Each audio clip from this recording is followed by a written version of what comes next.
two awards. So I think Osagi is going to join me. Every year we highlight awards from the collaborative, and this is our way of recognizing your growth, your leadership, what you bring to your clinics and what you bring to the collaborative. So we want to share the stories of our winners, and I'm going to be joined by Dave from T1D Exchange and Osagi, and then Ori is going to also help us give out these awards. But we're going to start with our Adults PI Award, and I think that Dave is going to share this award. So Dave, I'll let you do this.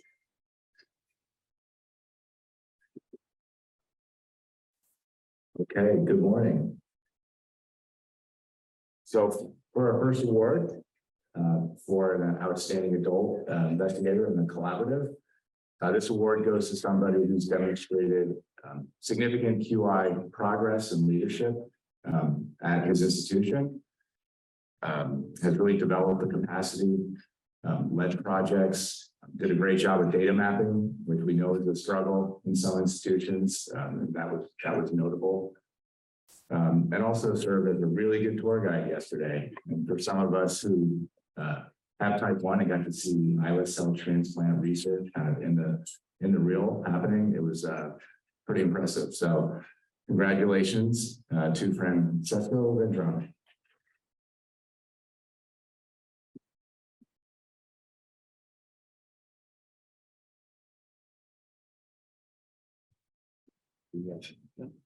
Picture. Bessie, are you taking it? You get it?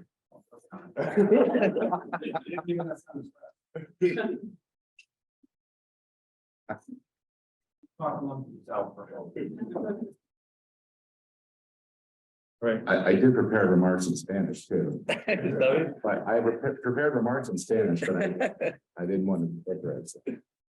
Okay, here we go.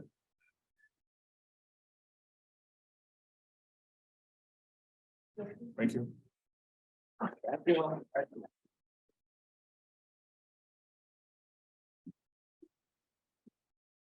And then I have the honor of giving along the second one, and it's for a friend that I truly respect and has done amazing work this last year. Dr. Malik Fasal Malik is with Seattle Children. He's an incredible investigator. We've had just a good honor working with you this year, from all the projects you're leading to just your leadership and your inspiration, how you inspire us to do more. So can we please just recognize him as well?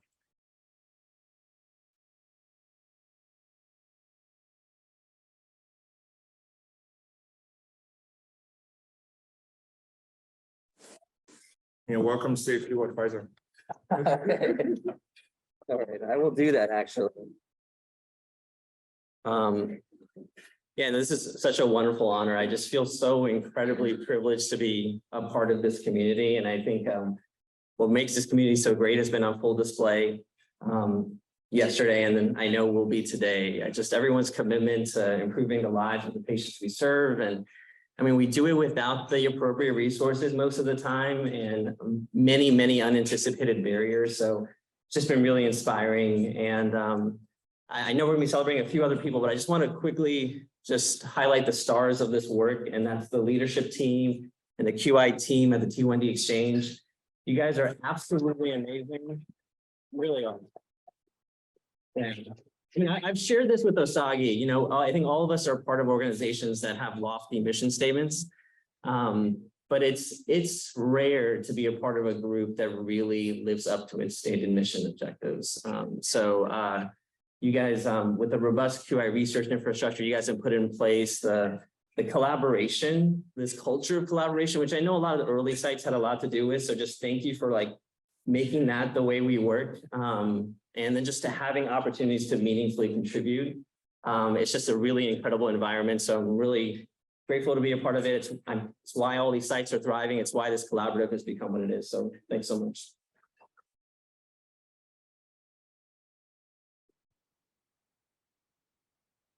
And then Anne is going to come and help us recognize the outstanding adults team. Good morning, everyone. It is my great pleasure to award this to a QI team that I've had the privilege of working with for a little over a year.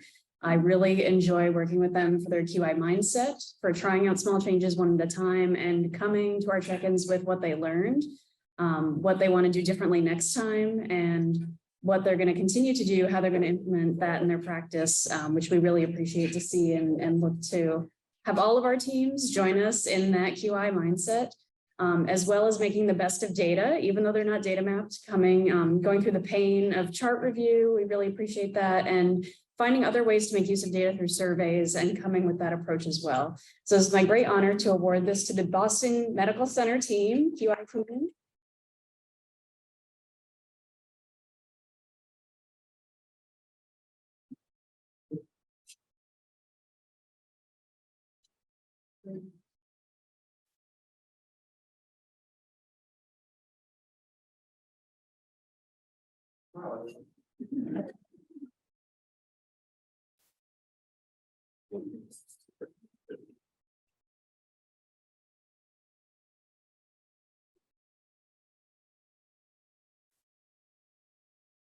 All right, and then next would recognize the outstanding pediatrics team. And this is a team we've had so much fun working with. They are rock stars and they never say no.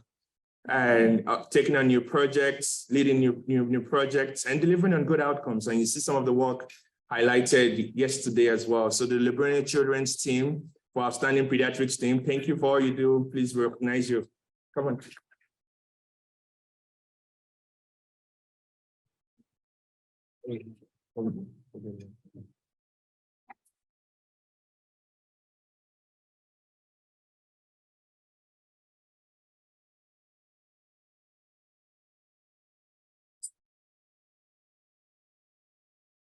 No, you're in the way of our.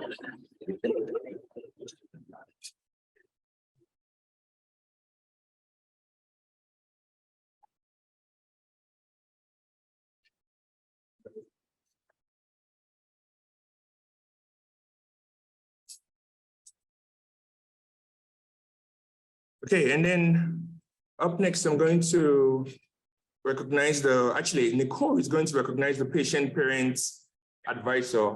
However, before we do that, the T1D Exchange is really honored to do something for the first time, and we are renaming the Patient Parent Advisory Award to recognize someone that's contributed remarkably to this work.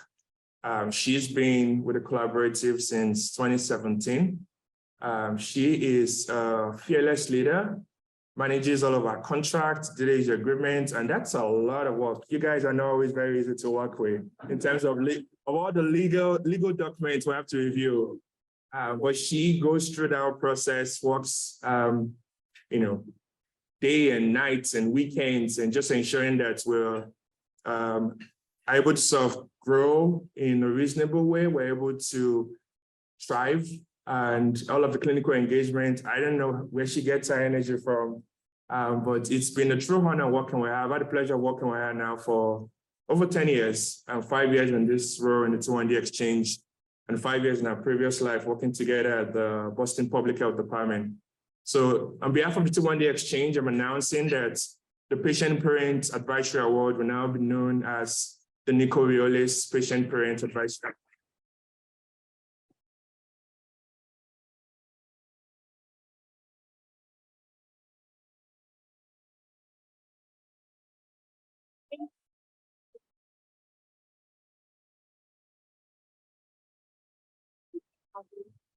We called the meeting, and I thought it was going to be the plan for the conference, and I thought we need to have more meetings. We need to plan. But it was to tell me about this award, so I'm honored. I live with diabetes, so this is something that I do not just day and night working, but living. So I realize it's the disease that's different for everybody. It changes through our decades. So as you take care of kids with diabetes and adults who have different experiences, but I'm honored to be recognized in this. And I'm really happy to share this award for the 2022 winner. So Emily DeWitt, we're recognizing. I'm going to grab her award. Emily works at Children's Mercy Hospital, and she's also a mom of kids with diabetes. I'm gonna grab my phone. I have a quote from her. But she talked to us about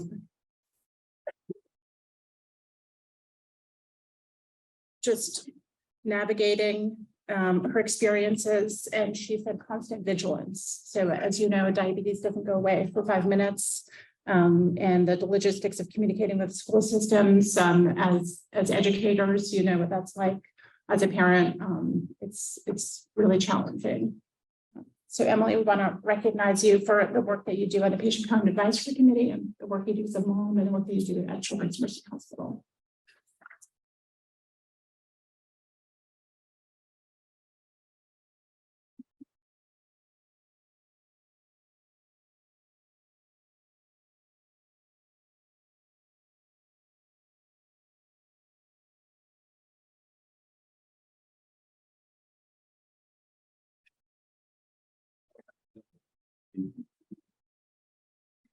Tall guy in the middle.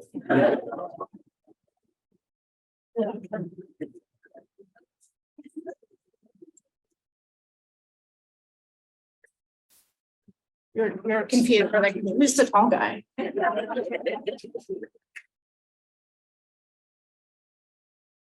you want to? And then finally, she just walked into the room. So Ori, finally, Ori is going to recognize the QI champion, the QI champion of the year. Ori is going to introduce the QI champion and let us know.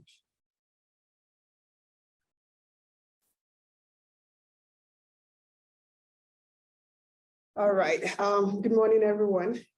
For the QI Champion of the Year, it's my pleasure to introduce to you someone who's been very, committed to QI.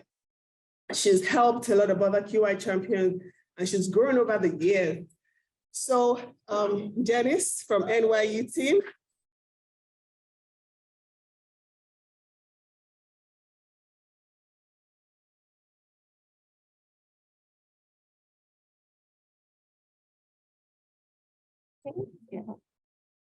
Congratulations, Janice.